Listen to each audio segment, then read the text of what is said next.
कार्यक्रम में मुख्यमंत्री मौजूद है, संबोधन उनका होने जा रहा है। अशोक गहलोत का दिखाते हैं आपको। जी, गांधी पीस फाउंडेशन के चेयरमैन कुमार प्रसाद जी, ओम थानवी जी, हमारे पूर्व vice chancellor Manish Sharma ji, BM Sharma ji, Satish Rai ji, धर्म सिंह कटवा जी, मनोज ठाकरे जी, विश्वजीत सिंह जी, सवाई सिंह जी, डॉक्टर गोपाल वाहिती जी, अक्षय त्रिपाठी जी, नरेश ठकराल जी और RIC के डायरेक्टर NC गोयल साहब, तमाम उपस्थित भाई और बहनों, शांति व अहिंसा विभाग द्वारा आयोजित राजस्थान गांधी दर्शन सम्मेलन, आज दूसरे दिन ये है आपका सम्मेलन। और मुझे खुशी है कि ये जो विभाग बनाया गया, मुझे भी विश्वास नहीं था कि इतना जल्दी जिस प्रकार मनीष शर्मा ने और नरेश ठकराल जी ने सबने मिलकर जो इनकी तमाम साथियों ने जो काम किया है, जो माहौल बनाया है, उसके कारण आज ये विभाग जिला स्तर पर अपना ऑफिस खोल पाया। ये कोई कम बात नहीं है, जिला स्तर तक ऑफिस खोलने बड़ी बात है। अब आप ब्लॉक की बात करते हो, पंचायत की बात करते हो, और देश में एकमात्र विभाग राजस्थान के अंदर शांति व अहिंसा। अभी कुमार प्रसाद जी ने, ओम थानवी जी ने, मंत्री जी ने, मनीष शर्मा बोल रहे थे, सबकी भावना यही है जो भी कुमार प्रसाद जी ने कहा कि सवाल ये नहीं कि चौथी बार अशोक गहलोत सरकार या चौथी बार गहलोत सरकार, ये सवाल हमारे सामने नहीं है। सवाल बहुत बड़ा है, उसमें आपकी भूमिका की ज़रूरत है।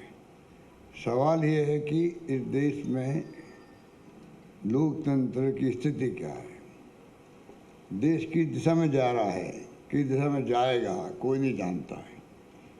जिस प्रकार RSS BJP ने जो कब्जा किया है, जिस रूप में धर्म के नाम पर, बहुत आसान काम होता है चुनाव जीतना, कोई बहुत बड़ी बात, बहादुरी का काम नहीं है। जाति व धर्म ऐसी चीज़ है, उसमें सब कुछ संभव है। सवाल ये कि संविधान की धज्जियां उड़ रही है। आज आलोचना पसंद है इनको। मैं ये कहता हूँ, पक्ष जब है विपक्ष है, विपक्ष नहीं है तो पक्ष क्या है? सिंपल बात है। अगर लोकतंत्र में विपक्ष नहीं है तो पक्ष क्या, सरकार क्या है? फिर सरकार तभी है जब सामने विपक्ष भी है। आलोचना सुनने का मादा हो। मैं तो ये कहता हूँ, अगर मेरी आलोचना होती, मेरी सरकार की आलोचना होती, मुझे अच्छा लगता है। हो सकता है उसमें ऐसे तथ्य हों जिससे मैं सुधार कर लूँ, तो गवर्नमेंट अगर गुड गवर्नेंस देगी तो जनता का भला होगी। उसमें दिक्कत क्या है? अगर मैं पसंद नहीं करूं आलोचना को तो सही बात कैसे आएगी? देशद्रोही के रूप में माने जाते हैं। आज कोई आर्टिकल लिख दे, कोई प्रवचन दे दे, कोई अपनी बात कह दे, जेल जाओ। कितने पत्रकार, साहित्यकार, लेखक जेलों में बंद रहे हैं या बंद होंगे या छूटे हैं, 1-1.5 साल बाद छूटे हैं। ये क्या हो रहा? अभी ट्वीट की बात की गई ओम थानवी जी ने, ट्विटर हैंडल के जो संस्थापक थे, उन्होंने जो आरोप लगाया कल परसों, पूरा कल मीडिया उसी में बोल रहा था। तो ये स्थिति अच्छी नहीं है। इसलिए जिसने, गांधी ने सत्य की बात की, अहिंसा की बात की, उस गांधी को आपने यहाँ तक पहुँचाया है। ये मैं समझता हूँ कि 2006 के अंदर जब सत्याग्रह को लेके शताब्दी दिवस मनाया जा रहा था, डॉक्टर मनमोहन सिंह जी ने, सोनिया गांधी जी ने अंतर्राष्ट्रीय सम्मेलन बुलाया था। जब अंतर्राष्ट्रीय कॉन्फ्रेंस की और प्रस्ताव पारित किया कि अंतर्राष्ट्रीय UN के अंदर एक प्रस्ताव पास होना चाहिए, 2 अक्टूबर गांधी जयंती को अंतर्राष्ट्रीय अहिंसा दिवस के रूप में मनाए, पूरी दुनिया के मुल्क मनाए। मुझे याद है कि फॉलोअप किया गया, आनंद शर्मा विदेश मंत्री थे, उनको भेजा गया UN के अंदर। और सबसे खुशी की बात यह रही कि पूरी दुनिया के मुल्कों ने सर्वसम्मति से प्रस्ताव पास किया कि 2 अक्टूबर को अंतर्राष्ट्रीय अहिंसा दिवस सब मुल्क मनाएंगे। आज दुनिया के मुल्कों में ये दिवस मनाया जाता है अहिंसा दिवस के रूप में। ये हमारे लिए गर्व की बात है। उस रास्ते पे चलते चलते आपको आगे बढ़ना है और रास्ता कठिन भी हो सकता है, लंबा भी हो सकता है, पर जरूरी है कि कमिटमेंट के साथ में आप ट्रेनिंग प्राप्त करें, फिर कमिटमेंट के साथ में आप आगे ट्रेनिंग दे सकें, उनको दें, नए लोगों को जोड़ें। और एक विचार जब पैदा होता है तो वो कहाँ पहुँचता पता नहीं लगता है। जब 2006 के अंदर मैंने विचार किया कि गांधी दर्शन समिति बनाई जानी चाहिए और 30 जनवरी लेन के जो ऑफिस है गांधी जी के स्मारक का, वहाँ हम लोग गए, मनीष शर्मा भी साथ था वहाँ पर। वो तत्कालीन डायरेक्टर थे, उन्हें मैंने बातचीत करी। शौक था कि ये मौका अच्छा है शताब्दी समारोह का, सत्याग्रह समारोह का, कि इसको क्यों नहीं राजस्थान के हर जिले के अंदर हम लोग प्रदर्शनी लगाएं। वहाँ फोल्डिंग प्रदर्शनी बनाई गई जो फोल्ड हो सकती हो। वहाँ से हमें वो गिफ्ट मिल गई और राजस्थान भर में करीब 25 जिले में खुद गया। उस वक्त में 25 जिले में मैं खुद गया। मनीष शर्मा तो लगभग सब जिलों में गया और बहुत तरीके से 5 दिन के प्रोग्राम हमने किए। पहले दिन प्रभात फेरी, कुछ फ्रीडम फाइटर के हाथों से उद्घाटन प्रोग्राम का, व्याख्यान अलग अलग तरह से, और अंतिम जो समापन में मैं जाता था सब जगह, और उसके अंदर नॉन पॉलिटिकल बात करते थे। मैंने सोच रखा था कि सबको जोड़ने के लिए जरूरी है कि हो सकता कोई कांग्रेस की विचारधारा या उससे मेल खाता हो, पर कांग्रेस ही नहीं हो या आम आदमी हो जो किसी पार्टी में नहीं है, सबको जोड़े। तो मुझे खुशी हुई कि अधिकांश जिलों में आज भी मैं जाता हूँ तो गांधी दर्शन समिति के जो कार्यकर्ता है या संयोजक है, आज ही वो इतने सालों के बाद में भी मुझसे मिलते हैं, बात करते हैं और इस काम को आगे बढ़ाने के लिए तत्पर रहते हैं। अब मनीष शर्मा जी ने और आप सब ने, कुमार प्रसाद जी को तो मैं बारंबार धन्यवाद दूंगा कि जो राष्ट्रीय स्तर पर जीपीएफ के चेयरमैन हैं। ये पूरे सब राज्यों के अंदर जीपीएफ की इकाइयाँ भी है, सब तरह के काम भी होते हैं। तब भी उन्होंने देखा कि यहाँ विभाग बनाया सरकार ने, यहाँ के लोगों की अगर ये इच्छा है कि गांधी का संदेश पहुँचे घर घर, गांव गांव, तो उन्होंने रुचि ली। जब भी बुलाते हैं तो आते हैं यहाँ पर। गांधी म्यूजियम शानदार बन रहा है। Gandhi institute of social sciences का हमने एक इंस्टीट्यूट खड़ी कर रहे हैं। अभी बीएम शर्मा जी संभाल रहे हैं टेम्परेली। बिल्डिंग बन रही है बहुत शानदार, Tata institute of social science की तरह। और ये विभाग जो है अब आगे बढ़ रहा है। तो ये जो माहौल बना राजस्थान के अंदर, ऐसा माहौल राजस्थान के अलावा देश में कहीं पे भी नहीं है। इसलिए कुमार प्रसाद जी बार बार यहाँ आ रहे हैं। माहौल बनाने वाले खुद ही हैं, बार बार आए हैं, मीटिंग करी उदयपुर, जयपुर, जोधपुर, जहाँ बुलाया गए। और एक ऐसा स्थिति बन गई है कि अब अपन सोच सकते हैं कि आगे बढ़ सकते हैं विचार को लेकर के। गांधी दर्शन समिति आज यहाँ तक पहुँच गई। अब आपका जो साहित्य अहिंसा विभाग है, अभी मुझे कई सुझाव दिए इसने मनीष शर्मा ने, तो वो लॉन्ग टर्म की प्लानिंग के लिए ठीक है। मनीष जी कहाँ बैठे हैं? वो लॉन्ग टर्म प्लानिंग के लिए ठीक है। तुम सारा काम अभी करवा लेगा, इसने क्या कर लेगा मैं बताऊँ आपको, आपकी रुचि के लिए। शांति अहिंसा भवन बना दो, एक काम। जिला स्तर महात्मा गांधी दर्शन केंद्र है, वो तो आपके जिला स्तर में ऑफिस खोले गए हैं। उपखंड स्तर पर शांति व इंट्रा प्रकोष्ठ में 5 पदों की स्वीकृति प्रतिनियुक्ति पर। गांधी दर्शक समन्वयक, गांधी दर्शक समन्वयक, गांधी दर्शक सह समन्वयक, मैन विद मशीन, होमगार्ड, सब कुछ लिख दिया इसने। होमगार्ड का इंतजाम ही कर लिया और प्रत्येक जिला उपखंड कार्यालय में वाहन की सुविधा भी कर दी, वाहन भी मिले इनको। और लास्ट में जिला उपखंड ग्राम पंचायत स्तर पर गांधी वाटिका बनेगी, लवकुश वाटिका बन रही है अभी, तो ये भी बनेगा, कभी ये भी बनेगा। तो कहने का मतलब ये सब, इसको भी मैं ध्यान रखूँगा, क्योंकि सबसे अच्छी बात ये है कि जो ठकराल साहब हमारे सेक्रेटरी बने हैं, वो भी नरेश ठकराल जी भी मनीष शर्मा की तरह समर्पित थे, तब जाके काम आगे बढ़ रहा है।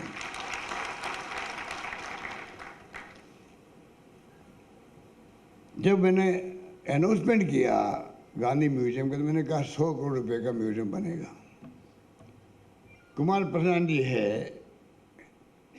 इन्होंने कहा 100 करोड़ यूथ नहीं, 20 करोड़ में बना देंगे। और पता नहीं 20 का बनेगा 30 का बनेगा, बन रहा है वो। कहने के बाद ये सोच गांधीवादियों की हो सकती है। दूसरा जो होता है, कहते साहब 100 कम पड़ेंगे, आप 125 कर दो, हम ये करेंगे वो करेंगे वो करेंगे ये करेंगे। इन्होंने कहा नहीं, ये बहुत ज़्यादा पैसा है। तो आप सोच सकते हो किस सोच के लोग आप सब बैठे हुए हो, आप सब बड़े के पात्र हो, ये कहना चाहते हैं। जो कुमार प्रसाद की सोच है वो आप सबकी सोच है, इसलिए आप सबको वैसा बनना है जिंदगी के अंदर। आप बहुत बड़ी पूंजी है प्रदेश की और देश की पूंजी बन सकते हैं आप। मैं भी आपकी तरह ही कार्यकर्ता था।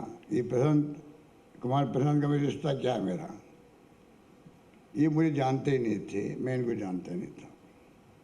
जब मैं बचपन में कैंप होते थे हमारे तरुण शांति शर्मा के, नारायण भाई देसाई थे पहले, आपने सुना होगा, कथा की थी जयपुर के अंदर ने एक बार, गांधी कथा की हमने कर रही थी जयपुर में। तो कैंपों में हम जाते थे, तो ये बुद्धिजीवी बचपन से रहे हैं और हमेशा आगे बैठने वालों में रहे हैं, और मैं सबसे पीछे बैठने वालों में था। मुझे ना बोलना आता था और मैं डरता था कि मेरा नाम नहीं पुकार ले, भाई आप अब बोलो उस बात को, इतना मुझे संकोच होता था। वहाँ बैठता था मैं पीछे, आपकी तरह, जो पीछे बैठे उनकी तरह। हम लोग आगे बढ़, मैं राजनीति में आ गया, ये सर्वोदय में और इसी में चले गए। धीरे धीरे ये अपना फील्ड में आगे बढ़ते गए, और मैं आप सबकी दुआओं से, मेरा लंबा इतिहास आपको मालूम है, घूमता घूमता घूमता घूमता जयपुर आ गया। तो अभी कोई 8-10 साल पहले मेरे ख्याल से जैसलमेर में मैं गया, एक प्रोग्राम में, सर्वोदय का प्रोग्राम भी था वहाँ पर, 2010 के अंदर। हाँ, जो भी आप लोग ये सवाई सब लगे हुए रहते हैं। तो वहाँ हमारी भेंट हुई, इनके मैं आर्टिकल पढ़ता था अखबारों के अंदर, सिर्फ ये रिश्ता था, आर्टिकल पढ़ता। मैं कहा वो कुमार प्रसाद कोई होगा जो उस जमाने में थे, बस तब मेरी भेंट हुई सिर्फ। पर रिश्ता बचपन का, विचारधारा वही। और आज देखिए, आज मुझे अगर यहाँ काम करने का मौका मिला प्रथम सेवक के रूप में, और इनका साथ मिल गया, तो आज देखिए ये विभाग बन गया, हम कहाँ के कहाँ पहुँच गए। पूरे देश में हर राज्यों में ये विभाग बनाने की आवश्यकता है, ये मैं कहना चाहता हूँ। बल्कि केंद्र सरकार में ये विभाग बने। अगर ईमानदारी की बात सोचे कोई, एनडीए गवर्नमेंट को मैं कहना चाहूँगा, अगर आप वास्तव में लोकतंत्र में आपका यकीन है, संविधान में आपकी आस्था है, ईमानदारी की है, खाली मुखड़ा पहन के आप सरकार बनाते हो अलग बात है, लोकतंत्र का मुखड़ा पहन के आप राजनीति कर रहे हो अलग बात है। वास्तव में लोकतंत्र में आपका यकीन है, तो आप क्यों नहीं शांति अहिंसा विभाग बनाओ देश के केंद्र के अंदर। सवाल इस बात का, तब मानेंगे आप में ईमानदारी है, आप भी प्रयास कर रहे हैं कि किस प्रकार हिंसा नहीं हो। राहुल गांधी की यात्रा थी, 4 मुद्दे थे, महंगाई का था, बेरोजगारी का था और नॉन वायलेंस का था। उन्होंने कहा नहीं कि नफरत के बाजार में मोहब्बत की दुकान खोल रहा हूँ मैं। ये क्यों कहा कि आज नफरत का माहौल है देश के अंदर, तनाव का माहौल है, उसको मिटाने का कर्तव्य हर देशवासी का है, हर प्रदेशवासी का है। पर जो आप लोगों की ट्रेनिंग हो रही है, ये कम उपलब्धि नहीं है, ये इस विभाग की बहुत बड़ी उपलब्धि है। आप लोग आ रहे हो, ये भी बहुत बड़ी बात है कि आप आ रहे हो। आपके दिल में भाव है तभी तो आप आ रहे हो। ये भाव और फैलाने की आवश्यकता हम लोगों को। गांव गांव में नए लोगों को ढूंढें, कोई मिल जाए तो नाम लेके टेलीफोन नंबर लिख ले, उसका जेब में डालने काम आएगा कि भैया ये नौजवान मिला था, इसके भाव हमारी तरह है, इसके ये फैलना चाहिए। ये विचार जितना फैलाएंगे वो देश हित के अंदर है। आज देश एक रहे, अखंड रहे, इतना अनेकता में एकता वाला मुल्क है। गांधी जी ने सोच समझ करके उस वक्त फैसले किए थे। आज लोकतंत्र उस वक्त में कायम हो गया, वोटों का राज। जब पंडित नेहरू थे, सरदार पटेल थे, मौलाना आज़ाद थे, सब नेता उसमें बड़े बड़े थे। और भी कई, गोपाल गोखले और लोकमान्य तिलक, कितने बड़े नेता थे, भगत सिंह से लगा करके सुभाष चंद्र बोस तक। लंबा इतिहास है वो तो। पर जो आज़ादी के वक्त में भी ये फैसले किए गए, अम्बेडकर ने बना दिया संविधान, उससे देश चला 70 साल तक। और एक रहा, अखंड रहा। इंदिरा गांधी ने जान दे दी पर खालिस्तान नहीं बनने दिया। कम बात थी क्या? ये कम बात है कि एक प्रधानमंत्री अपनी जान दे दे। उनको मालूम था मेरी जान जा सकती है। मैं उनका डिप्टी मिनिस्टर था, मुझे उन्होंने कहा। और एक दिन पहले का उड़ीसा के अंदर, हो सकता मेरी जान चली जाए। मेरी जान जाएगी तो मेरे खून का एक कतरा इस देश के काम आएगा। ये त्याग बलिदान करने वाली पार्टी है, आज़ादी के पहले भी, आज़ादी के बाद में भी। राजीव गांधी शहीद हो गए, उपमहाद्वीप में शांति स्थापित होनी चाहिए। अब ये लोग जो आ गए हैं सत्ता में, इनको पूछो, आपने आज़ादी की जंग में आप कहाँ थे? उम्र के हिसाब से आप भी यही थे। ऐसे इनके बड़े बड़े उम्र के नेता हैं, वो भी जिंदगी में थे। इन्होंने एक उंगली भी कटाई है क्या आज़ादी जंग के अंदर? बड़ी बड़ी बातें करते हैं, कांग्रेस मुक्त भारत बना देंगे। 70 साल में कुछ नहीं किया। अरे इस मुल्क में सुई नहीं बनती थी, इस मुल्क में बिजली क्या होती लोग समझते नहीं थे। राजस्थान में 13 मेगावाट बिजली थी, राजा महाराजाओं के महलों में टिमटिमाती थी खाली, बस वो जनरेटर से। और आज कहते कुछ नहीं किया। और जिस प्रकार अन्ना हजारे को और बाबा रामदेव को और हमारे ये क्या नाम मुख्यमंत्री केजरीवाल जी, इनको आरएसएस ने, बीजेपी ने आगे करके 2G स्पेक्ट्रम आ गया, कोई आज नाम नहीं लेता है। कोलगेट आ गया, कोई बात करता है उसकी? कोई जेल गया कोई? और लोकपाल को लेकर तो सब कुछ कर दिया। आज लोकपाल की चर्चा होती है कि देश के अंदर लोकपाल की, बताइए। और धर्म के नाम पर सजा बदल जाती है। कहने का मतलब ये देश में सब कुछ हो रहा है जो आप देख रहे हो। हम चाहते हमारे मुल्क, जिसके महान संस्कार, संस्कृति, परंपराएं हैं सदियों से, दुनिया में आज नाम है कि सबसे बड़ा लोकतांत्रिक देश हिंदुस्तान है, वो मुल्क उसी ढंग से रहे। सभी प्रेम मोहब्बत भाईचारे से रहे, सभी जाति सभी धर्म के लोग। ये भावना जब तक आप जैसे लोग आगे आएंगे, ये बात फैलाएंगे, आपका योगदान कम नहीं होगा। लगता कम है हमें, पर धीरे धीरे जब विचार फैलता है तभी तो एक माहौल बनता है। और माहौल बना तभी विभाग ने इतने काम किए। मैं तो बहुत कम आ पाता हूँ, मेरे ख्याल से पहली दूसरी बार आया हूँ मुश्किल से। एक बार VM समारी की मीटिंग में चला गया। ये शिकायत करते रहते हैं कुमार प्रशांत जी का आप आ नहीं रहे हो। और मैं इतना घूम रहा हूँ राजस्थान भर के अंदर, हर जिले में, हर जगह पर, कि मेरा आना हुआ ही नहीं। आने की इच्छा हमेशा रहती है, पर आज मुझे खुशी है कि मैं आया हूँ। जब कभी बुलाएंगे तो मैं हाजिर रहूँगा। और अभी जो कुमार प्रशांत जी ने कहा है 50,000 का हमें, ये जो आप बैठे हैं, ऐसे कार्यकर्ताओं की फौज तैयार करनी, 50,000 की फौज तैयार करनी। कर सकते हो आप लोग, कर सकते हो, कर सकते हो आप लोग। आज माहौल तनाव का है, लोग जुड़ना चाहेंगे आपसे। और 50,000 की रैली जिस दिन जयपुर में हो जाएगी तो मैं आपको दावे के साथ कह सकता हूँ पूरे देश के अंदर एक मैसेज आएगा, देश हित में जाएगा। सबके कान खड़े हो जाएंगे, भारत सरकार के भी, प्रधानमंत्री जी के भी, सबके कान खड़े हो जाएंगे, चाहे आरएसएस हो या बीजेपी हो। पूरे देश के अंदर एक मैसेज आएगा कि राजस्थान जहाँ पर शांति व हिंसा का विभाग बना उसका ये उपलब्धि है। 50,000 लोगों का कार्यकर्ता। आज से आप रजिस्टर करना शुरू कर दो मन के अंदर, फिर तो सिस्टम बनाएंगे ठगराज साहब और मनीष जी सब मिलके, सवाई सिंह जी, कि भाई किस प्रकार जोड़ने के लिए और क्या क्या ऑनलाइन करना चाहिए हमें। ऑनलाइन सिस्टम आजकल होता है, ऑनलाइन आप लोग जोड़ने के आह्वान कर सकते हैं। थोड़ी स्क्रीनिंग करनी पड़ेगी खाली उसके अंदर। तो लंबी बात नहीं करता हुआ मैं आपको मुबारकबाद देता हूँ, बहुत बधाई देता हूँ। और मैं सोचता हूँ कि हम सब मिलकर के आने वाले वक्त के अंदर मेरी पूरी रुचि रहेगी इस विभाग के लिए। मैं शायद विभाग मेरे पास ही है, विभाग तो जो विभाग मैंने अपने पास रखा है तो आप सोच सकते हो कि जो मांगोगे मिलेगा। धन्यवाद,